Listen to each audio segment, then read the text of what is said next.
En el anterior vídeo de la serie, vimos cómo el califato de Córdoba se desintegró en los pequeños reinos de taifas. Dos oleadas de invasores del norte de África, los almorávides y los almohades, intentaron volver a unificar el territorio, pero no mantuvieron sus logros a largo plazo.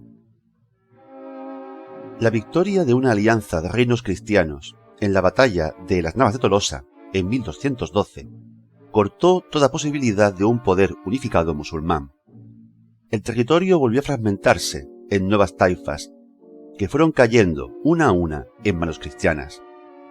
Solo la dinastía de los nazaríes logró mantenerse en una estrecha franja de territorio al sur del Guadalquivir, el reino de Granada.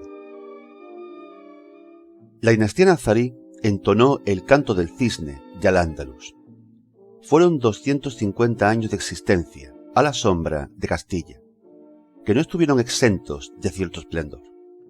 Vamos a verlo. Te doy la bienvenida al vertedero de Kratos.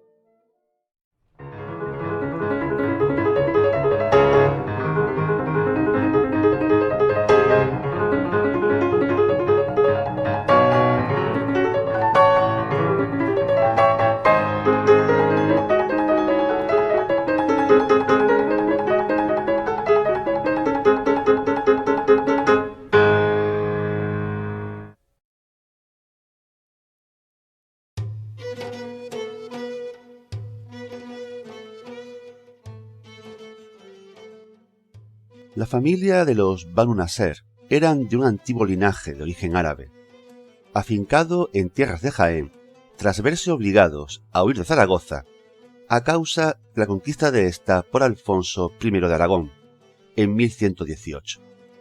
Un prominente hijo de esta familia fue Muhammad ibn Nasser, con fama de buen soldado, que dirigió una rebelión contra el rey de la grande y poderosa taifa de Murcia, Ibn Hud, en 1232. El conflicto quedó en tablas y aunque Ibn Nasser arrebató buena parte del territorio a su rival, este obtuvo el respaldo del califa de Bagdad, máxima autoridad espiritual del Islam, de modo que Ibn Nasser se vio obligado a rendir vasallaje a Ibn Hud en 1234, a cambio de mantener parte de las conquistas que había realizado. Pero Ibn Hud murió asesinado en 1237, e Ibn Nasser aprovechó el caos que siguió para tomar todo el reino de su muerto rival a lo largo del siguiente año. Se proclamó rey con el nombre de Muhammad I y fijó la capital en Granada. El nuevo reino empezó con mal pie, pues fue atacado casi de inmediato por el rey de Castilla, Fernando III, que tomó algunas ciudades menores y puso bajo asedio Granada y Jaén. La superioridad militar de Castilla era manifiesta, y Muhammad I tuvo que ceder Jaén, pagar fuertes tributos y rendir vasallaje al rey Fernando para que éste se retirara. El acuerdo duró 20 años y supuso un respiro para el reino de Granada, que se recuperó en lo económico y lo demográfico. Pero en 1264, harto ya de pagar tributos, Muhammad I buscó el apoyo de los berimerines del norte de África para zafarse el yugo de Castilla. El conflicto que siguió quedó en tablas y el rey nazarí solo consiguió la retirada de los castellanos pagando tributos aún mayores. Si los reyes de Castilla y Aragón se hubieran empeñado en conquistar Granada en aquella época, es muy probable que lo hubieran conseguido, pero la empresa habría requerido emplear grandes recursos y asumir severas pérdidas. Era más rentable cobrar tributos y tener vigilados a los nazaríes.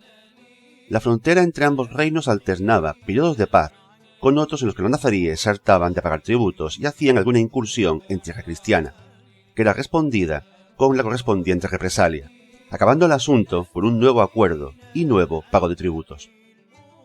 A mediados del siglo XIV empezó una época muy inestable para Castilla.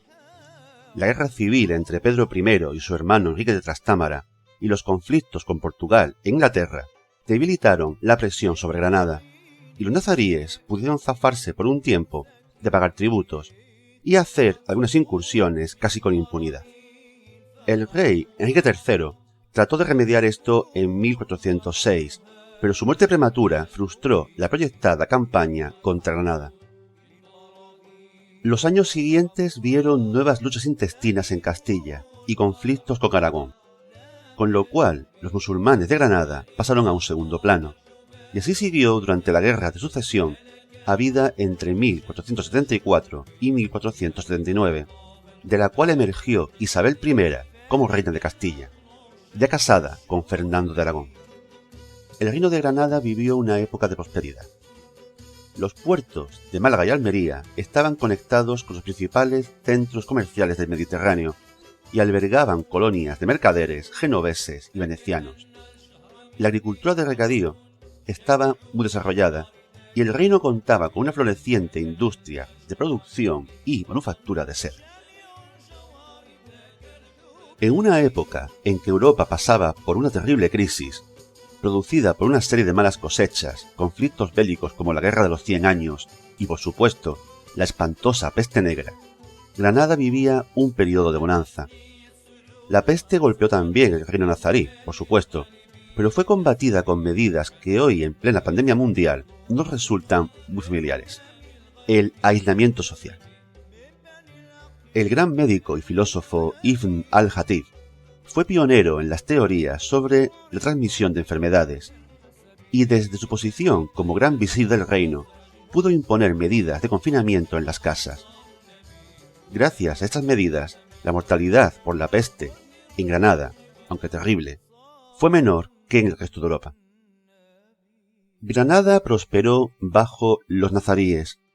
La capital, aunque no alcanzó las cotas de la fabulosa Córdoba de 4 siglos antes, fue una de las ciudades más populosas y ricas del occidente europeo, dominada por la maravillosa Alhambra, que aún hoy podemos contemplar con asombro y admiración.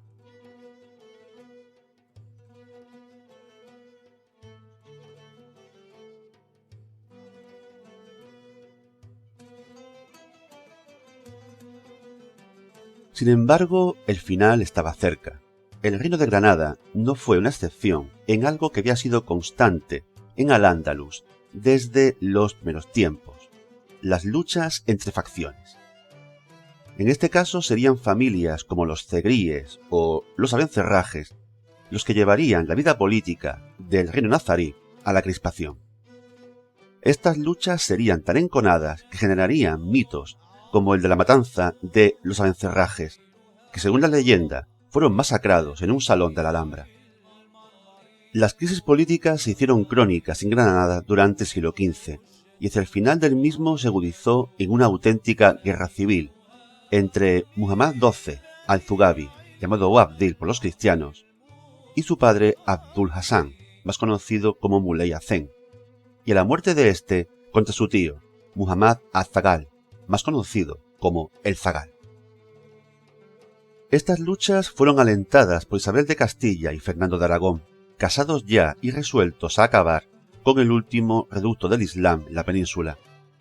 Los tiempos cambiaban, la Edad Media concluía, las viejas monarquías feudales eran cosa del pasado y surgía un nuevo modelo de reino fuertemente centralizado, con la aristocracia sometida al poder real.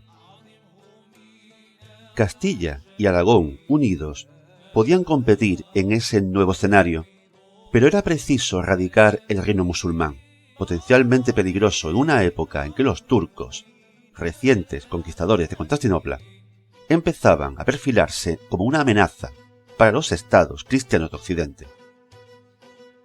Finalmente, los ejércitos de ambos monarcas, apoyados por las órdenes militares, pasaron a la ofensiva y tomaron una a una todas las plazas nazaríes, hasta que el 2 de enero de 1492 Boabdil rindió Granada.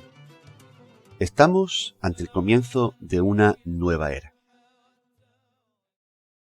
Tener en cuenta a Al-Ándalus es esencial para entender la Edad Media de la península ibérica. Un escenario único en Europa, en el que musulmanes y cristianos combatieron, comerciaron, aprendieron unos de otros, se odiaron e incluso cooperaron a lo largo de las épocas. Negar la enorme importancia de estos 8 siglos de intercambios en la herencia de lo que hoy es España constituye una necedad tan grande que debe ser contestada. Muy lerdo ha de ser el español que se empeñe en negar que no pocos antepasados suyos rezaban 5 veces al día mirando hacia el este. Si te gustó este vídeo, apóyame con un like y con tu suscripción al canal. También, si quieres, puedes ser uno de mis mecenas en Patreon. Te dejo el link de mi cuenta en la descripción. Pero comenta, sobre todo comenta. Sigamos hablando de historia. Cuídate.